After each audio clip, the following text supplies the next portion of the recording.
and other European countries. So I think because of these three levels, you see that resolving the crisis in Syria is very, very complicated. Yeah, Majid, if I could stay with you, but I mean, how many people in Syria want to resolve it? And I'm looking at the rebels, okay? They've walked away from negotiations. Well, I think we can say that majority of Syrian people they're looking for a peaceful transition. And oh, come on, I we're think this way is obvious. beyond that now. We're way beyond that now. Don't you agree? I'm talking about ordinary people, but let me say, when we have a 19-month conflict, definitely when there is violence, when there is weapon is used by by both sides, or first it was initiated by the regime, I think you would have some sort of radicalized group or Islamist group coming into the field. I think that. Well, when there is instability, you will see that jihadis coming inside or other group trying to spoil the situation. And I think probably you're referring to those limited groups. But I think we can't generalize that to the all ordinary Syrian people who really just want a peaceful transition. They want stability inside the country, and they want a democratic country, and they want to elect their own leader and their own government, and they want to have their own. Okay, well, I mean, we're way away from that. Mark, before we go to the break here, has the international community, the major powers, given up on a Syria that is, as we know it today? Is it just a proxy now? Well, it is a proxy conflict, certainly, and the other problem is the international community doesn't exist. We have radically opposed views. Essentially, Russia and China, if you like, are the conservative countries who don't want outside powers to foster revolution. In the West, not least in the United States, we have radical voices who often present themselves as conservative, but who really want to turn over the Middle Eastern cart and see what comes crawling out from underneath, whether it will be better or not. Partly because these great powers are a long way away, and so they can mess up without actually having to take responsibility. The big problem for countries like Turkey, Jordan, Iran, and so on is if this does descend into a regional conflict, they can't walk away. They are next door. All right, gentlemen, we're going to go to a short break, and after that short break, we'll continue our discussion on Syria's civil war. Stay with RT.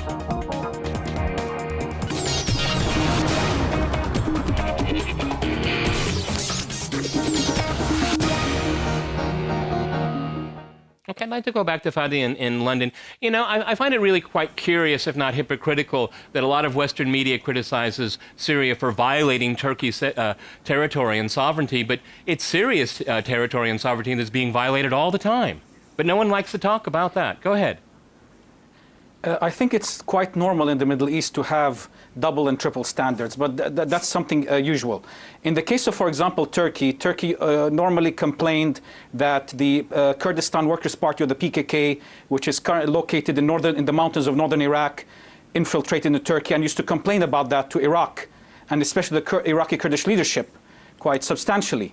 Now we see that Turkey is hosting the Free Syrian Army and helping them to carry out attacks inside Syria against the Assad regime. So we always see these double standards take place in the region. That is normal, and that's to be expected. Well, Fadi, should American and Western foreign policy be based on double and triple standards, if you think it's true? And I agree with you.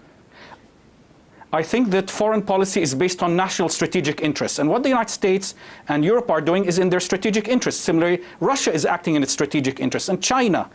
And the other powers around the world. So what matters is national strategic interests, and then it's up to the countries. I agree with you.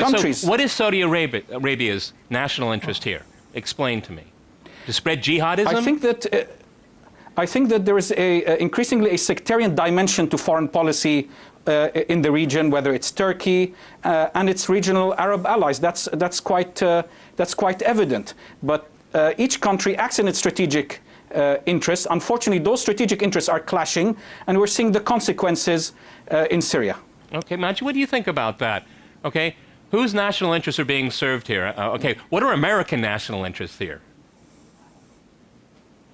Well, freedom and democracy. Talking about. I'm talking. There is two things. I think there is when talking about.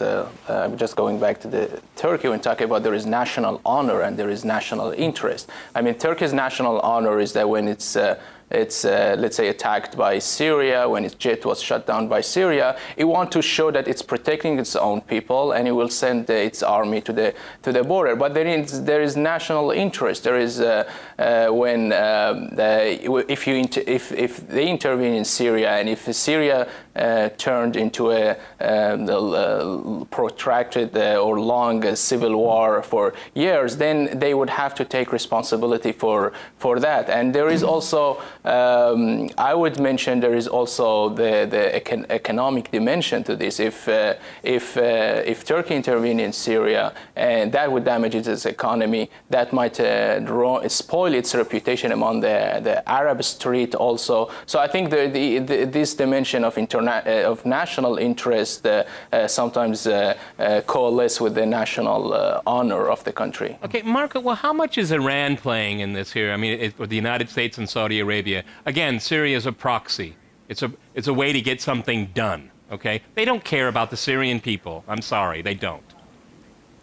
Well, they have their own interests, and one aspect is, if you like, the religious ideological common interest, that you have a Shiite crescent, if you like, running from Lebanon through Syria, particularly into Iraq, and then on to Iran, and also down to places like Bahrain and eastern Saudi Arabia.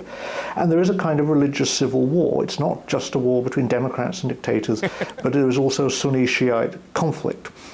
And therefore, there is the danger of a wider war. And I think Iraq is in some ways even more sensitive here than Iran. Iraq is, after all, the funnel for any serious help that goes from Iran through to Syria. Iraq has a common border, has common airspace. And we have this irony: the United States, actually George Bush did produce democracy in Iraq. It's just that 60% of Iraqis didn't vote for what George Bush, or for that matter Barack Obama, wanted. Now we see the very same people who were fighting against the Americans are actually helping to organize both bombings in Baghdad and in other parts of Iraq, but also, of course, helping the anti-Assad forces. And we're in a sense going back to this very cynical world of Afghanistan in the 1980s. I think more than Lebanon, even Afghanistan is the representative of a proxy war. The same kind of jihadi, Saudi-funded and equipped people that the Americans brought into Afghanistan, their children are now going to Syria. And I'm afraid to say Turkey, for instance, is becoming the Pakistan of this war. And that's not a very happy position for Turkey to be, from going from being candidate for the EU to becoming the Pakistan on the edge of the EU. Okay, Mark, if I can stay with you, I mean, just to be clear here, Saudi Arabia isn't exporting democracy. No. No. Okay. Certainly not importing it either. Okay. Fadi, what do you think about that? I mean, the regional dynamics here, because, you know, the unintended consequences, Iraq, Lebanon, I mean, they're being pulled into this. They don't want to be, but they are. No doubt there are regional consequences, but I do detect a slight difference between the 1980s